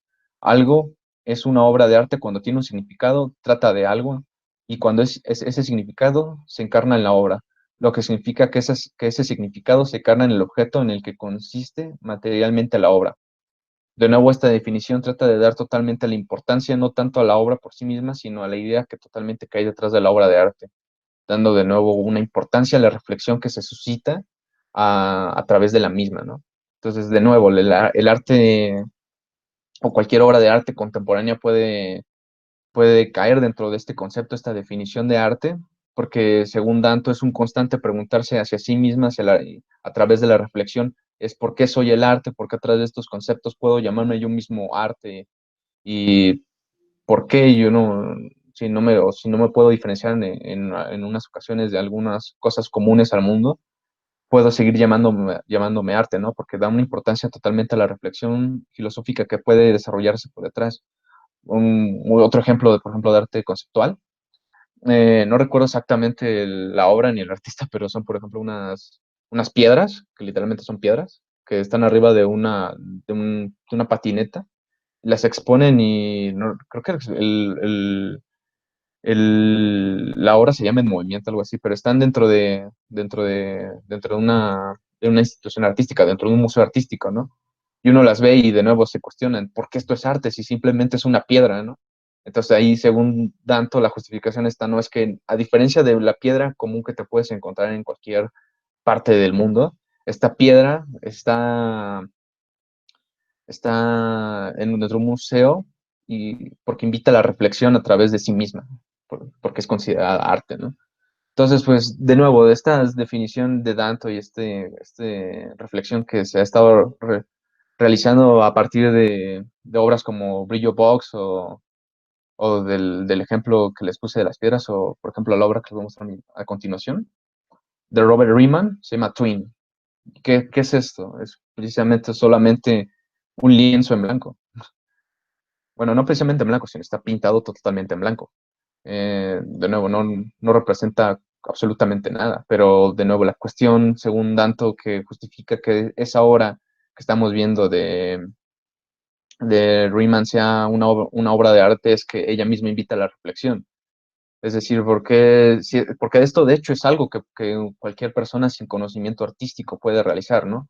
Pero según Danto, la diferencia radica en que la de Riemann invita a la reflexión de nuevo preguntándose de por qué soy arte. Eh, de- Finalmente, para esto de cuestiones de Danto, el arte conceptual comienza a tomar una mayor dominancia, esto se puede ver de manera clara dentro del mundo contemporáneo. El arte conceptual ya ha sido como algo que ha dominado totalmente el aspecto artístico.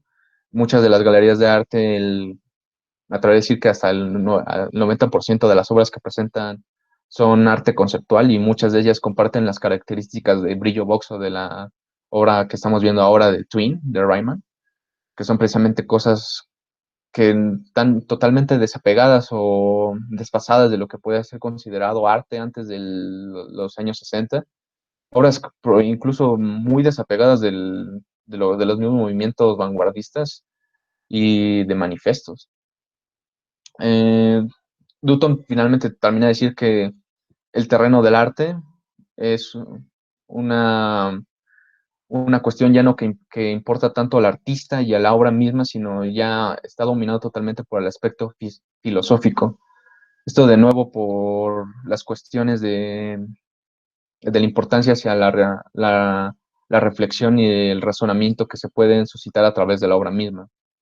Entonces, de nuevo, aquí es donde supuestamente muchos de estos teóricos del arte ya dicen que la filosofía debe tomar una gran importancia dentro de este periodo contemporáneo porque es la que debe de guiar al arte y decirle cómo es que debe desarrollarse, ya que pues, el arte principalmente se desarrolla ya en el ámbito de la reflexión y del análisis, la filosofía debe ser la encargada de llevar estas cosas a cabo para que el arte pueda, bueno, gestionarse supuestamente ellos de la manera más correcta posible. Precisamente ellos es lo que tratan de hacer, ¿no? Según ellos hacen filosofía del arte, filosofía estética, para justificar todo ese arte y darle un sentido y una intención dentro de este nuevo como paradigma. Bueno, ahora pasaré a una parte un tanto crítica o reflexiva en tanto a los conceptos que se han estado manejando y las ideas que manejan tanto Danto como Dutton como muchos otros teóricos del arte en relación con todas estas cuestiones artísticas que se han dado desarrollando. Aquí, bueno, antes veamos muy curioso, un ejemplo muy curioso, ¿no? Muy reciente este ejemplo de Catalan, expuesto en, no recuerdo qué museo dentro de América, que era precisamente eso, ¿no? Dentro del arte conceptual, que era una banana así pegada con cinta dentro de la pared. Entonces, obviamente hay un trasfondo muy extraño por detrás que Catalan intenta explicar. Y esto es un ejemplo muy reciente porque causó mucho revuelo, porque precisamente mm, esa banana costó millones al que la compró. Y ni siquiera compró la banana, le dieron una especie de certificado de que puede utilizar esa idea siempre y cuando tenga ese certificado a mano en cualquier parte del mundo.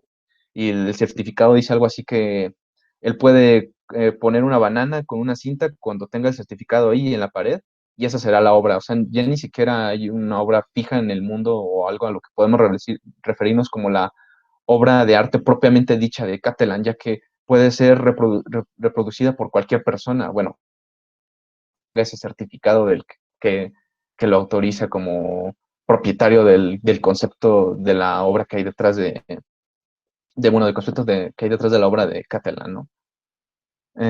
Bueno, ahora sí, pasemos a algunos de los problemas que encuentro dentro de este arte contemporáneo, que pueden servir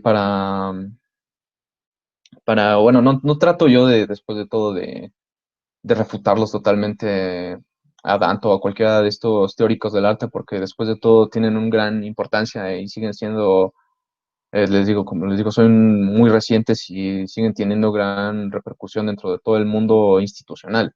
Porque después de todo, pues muchas de esas instituciones, como la misma institución que permitió que se expusiera la banana pegada con cinta y que la compraran, intentan agarrarse de todas estas teorías filosóficas, tanto de Datton como de Dutton, como de muchos otros teóricos del arte, bueno, filósofos de la estética, para justificar lo que están haciendo, ¿no?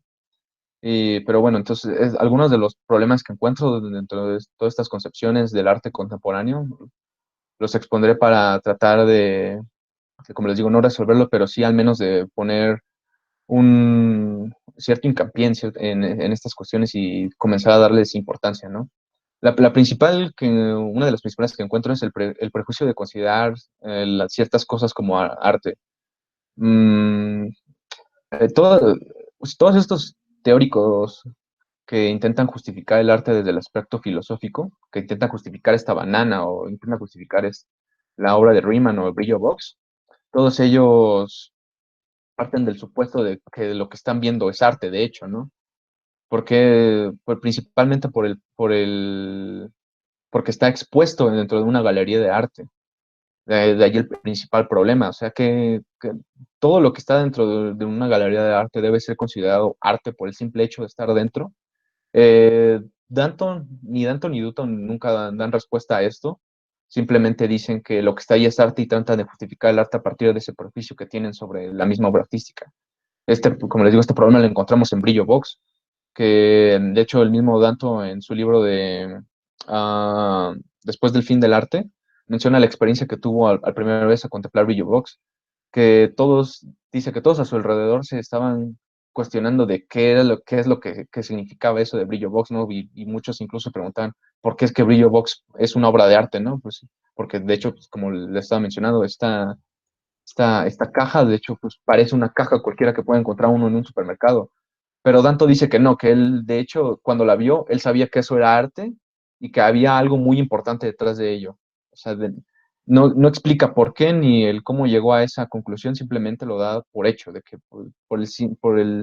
la el simple hecho, valga la redundancia, de haber estado Brillo Box dentro de una exposición, dentro de una galería de arte, debe ser considerado arte por sí mismo. Y de ahí que intente dar toda una justificación para decir por qué es arte. El, el otro problema que encuentro principalmente dentro de todas estas cuestiones es la racionalización extrema de la obra artística. De nuevo, bueno, ya no tanto en Brillo Box, pero sí, por ejemplo, en la obra de Mauricio Cattelan, ¿no? Que según él intenta transmitir una idea muy compleja de no sé qué tanta en relación a no sé qué, a través de la banana puesta con la cinta, ¿no? Que, es- que toda esta idea en realidad necesita una expresión artística a través de una pseudo obra, que podríamos decir, porque de nuevo, si lo importante es dentro de todo este arte contemporáneo, lo importante es todo la, ra- la racionalización que hay detrás en torno a las cuestiones estéticas que hay en relación a la obra, o toda la reflexión a la que supuestamente invita la obra por sí misma.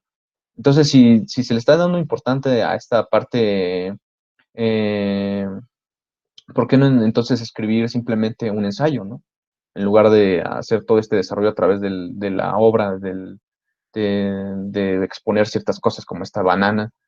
Si lo importante es la idea, ¿por qué no escribir la idea? ¿Por qué no intentar explicar la idea en lugar de dar a través de conceptos o imágenes extrañas como esta banana o Brillo Box o cosas por el estilo, muchas obras, como muchas otras obras de arte, de intentar explicarlas a través de esa manera, porque incluso son confusas para el mismo espectador o para el mismo, el curador, para todas esas personas que intentan contemplar la obra de arte, intentan ah, ir a la galería, pues, a ver arte, ven la obra y no saben en realidad a lo que todo el significado, toda esa supuesta reflexión a la que invita la obra por sí misma. O sea, para poder saber y darle un verdadero significado a la obra, tiene que hablar con el curista le hace toda una explicación, le explica lo que significa cada una de las partes, así la persona comienza a hacer una serie de relaciones en las que puede decir, sí, entonces esta obra sí tiene tal reflexión por ciertas características que tiene dentro de sí. De nuevo, si en verdad lo que se quiere hacer es una reflexión, ¿por qué no entonces de nuevo escribirla dentro de un ensayo? Si está muy adentrado dentro del aspecto filosófico, ¿por qué no escribir un ensayo filosófico que hable sobre ese tema? Esto nos lleva con la relación con el espectador, de nuevo, al problema del acercamiento con el espectador. Anteriormente, igual como se mencionó en la anterior ponencia, estaba dando una muy grande importancia al aspecto ah, estético o la experiencia estética que uno tenía al acercarse de la obra de arte, debido a que invitaba a esta contemplación, esta unión con aspectos divinos. El problema con todo este arte contemporáneo es que todo este aspecto se ha perdido totalmente. O sea, ya ni siquiera existe, como podría verse en obras del vanguardista, una impresión que pueda decirse hacia los sentidos, que exalte las emociones o los sentidos del espectador, ya que, pues, de nuevo, o sea, ¿qué hay que pueda decirse de esta banana que uno pueda resaltarla dentro de la obra por lo que es la banana por sí misma, a comparación con la primera obra que mostramos de Botticelli y del nacimiento de Venus? Son experiencias estéticas totalmente distintas, si no es que ya totalmente la banana de Catalan es una experiencia que carece de por sí misma de una experiencia estética en relación al espectador con la obra de arte. Otro problema que existe dentro de este panorama del arte contemporáneo, que es de nuevo en las cuestiones filosóficas que hay por detrás. Según ellos, la obra de arte se define, y el arte mismo, de la definición de arte, se define constantemente a través de la obra, en el desarrollo de la obra, ¿no? Eh, si seguimos esta idea, se podría decir que el concepto del arte en realidad es algo fluctuante, y que nunca el arte podría ser definido, ya que, pues, constantemente se adapta a las supuestas obras artísticas que van surgiendo, ya sean del estilo que sean. De nuevo, o sea, un artista podría llegar y ocurrírsele cosas peores que esta banana, no sé, ya simplemente dejar la cinta o cualquier cosa. Y de nuevo, según en esta idea de que el arte se intenta definir constantemente a sí mismo, podría ser válido. ¿Por qué? Porque él es un artista y lo está haciendo, y según él, el arte se está definiendo en ese mismo momento, por lo que él mismo es un artista que está diciendo que esa obra es una obra de arte. De aquí entramos a otro problema que de nuevo hay dentro del arte contemporáneo, ¿no? La importancia de las instituciones como los museos o todo el mercado artístico que hay detrás. Eh, como le estaba mencionando, ya los museos y las instituciones que están detrás de todos estos museos se han estado defendiendo mucho a través de estas ideas de Danto, de Dutton o de muchos otros filósofos del arte contemporáneo que tratan de darle una justificación, precisamente porque presentan obras como la banana, ¿no? Entonces, ah, ¿por qué intentan hacer esto? Porque si se han dado cuenta, el arte se ha convertido en un negocio de élite. O sea, las obras de arte existen para que se vendan y no se venden precisamente baratas, se venden mucho y a muy altos precios. Entonces, las personas que generalmente lo compran son gentes de altos recursos precisamente por los precios altos que se le dan dentro del mercado del arte. Y las instituciones necesitan algo que legitime las obras que están exponiendo, porque obviamente esas personas que compran estas obras no son grandes entendidas dentro de los aspectos o toda esta teoría filosófica que hay por detrás, ¿no? Entonces, si la misma institución no se defiende y dice que estas obras son arte, pues no comprarán algo que no sea considerado arte. Entonces, para que el mismo negocio siga fluyendo y siga creciendo, dentro de esta burbuja toda de arte, de gran dinero. Debe de haber algo que legitime todas estas obras artísticas y sean consideradas como grandes obras de arte para que su valor se infle y sean más caras dentro de todo este negocio artístico. Esto es algo que Dutton y tanto Danto como Dutton no resaltan, no he llegado a ver tampoco otro filósofo que aborde estas relaciones del arte contemporáneo y intente justificarlo, que aborde específicamente estos temas del mercado del arte en la actualidad, porque como les digo, es demasiado amplio el mercado y abarca gran cantidad de dinero, o sea, no es poco el que se maneja. Y precisamente muchas de estas justificaciones filosóficas van apuntadas a defender estas ideas de arte para que el arte se venda a altos precios. Finalmente, otros problemas que se encuentran dentro de estas definiciones del arte contemporáneas son la legitimación de nuevo de la obra y del artista. De nuevo, por las instituciones, las mismas instituciones son las que pueden decir y las que dirán quiénes son los que son los artistas y los artistas mismos serán los que dirían cuáles son las obras bueno, más bien ellos son a través de sus obras los que dicen que lo que ellos hacen es arte. Pero de nuevo, ¿quién les dio? Y aquí otra vez no encontramos ninguna justificación filosófica que haya por detrás, ni ninguna justificación teórica que haga por atrás que diga que a cierta persona que es nombrada artista esté justificada para que tenga ese título. Anteriormente en el arte ah, premoderno, me refiero a este periodo del arte mimético y todas estas cuestiones, el artista estaba justificado a través de que él poseía cierto talento técnico, cierta creatividad, a través de su genialidad, de lo que podría ser llamado genialidad. Podemos encontrar muchos filósofos, se me viene a la mente, por ejemplo, Schopenhauer, que hablan sobre la importancia del genio. Igual Nietzsche lo menciona, la importancia del genio para la creación del arte, o sea, lo que justificaba que un artista sea considerado como propiamente artista y que su obra sea considerada propiamente como arte, era la creatividad y el genio que tenía para elaborar cierta representación a través de la obra misma, ¿no? Esto es algo que se ha perdido totalmente dentro del arte contemporáneo, porque pues, ¿qué técnica o qué gran genio puede desarrollarse a través o puede justificarse a través de nuevo, de la banana, ¿no? De Catalan. Está, como les digo, hasta el mismo título que le dan al propietario hace que la obra pueda ser reproducida por cualquiera. Entonces, ¿qué cualidad tiene él que no tenga cualquier otra persona que lo diga que puede ser el artista y los otros no? Si de nuevo, a cualquiera se le puede haber ocurrido poner simplemente la banana y la cinta y eso lo haría de nuevo artista.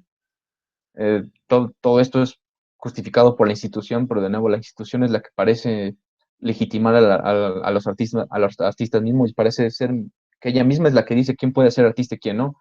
Y de nuevo estos artistas, entre comillas, son los que definirán y dirán qué es lo que es el arte.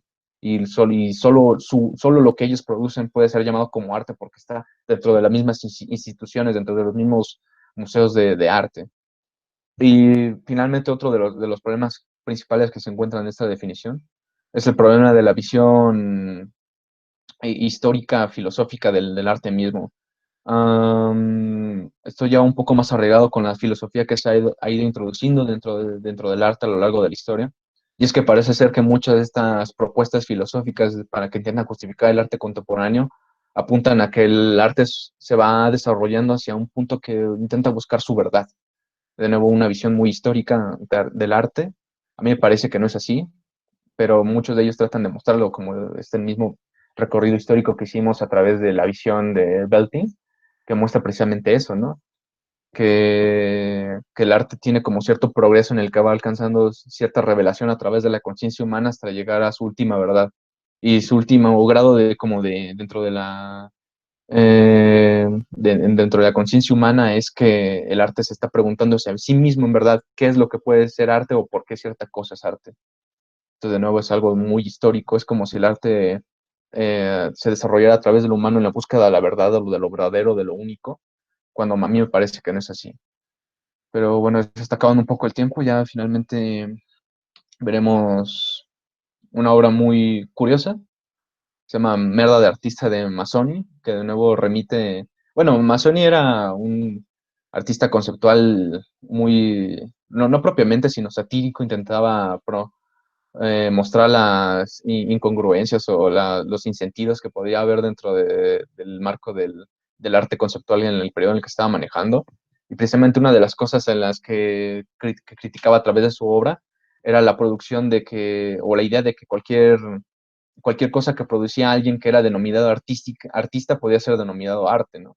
Entonces, de ahí la idea de que tuvo de poner mierda de artista, o sea, mierda de artista dentro de una lata y venderla. Y de hecho sí se vendió. O sea, no estoy tan seguro ni sé en verdad si el contenido de la lata si era excremento o no, pero lo que hizo Manzoni fuera precisamente hacer esa crítica, o sea, que si todo lo que hace el artista puede ser denominado y es denominado arte, entonces hasta la misma mierda del artista puede ser denominada arte. Y así se vendió como mierda del artista y se compró.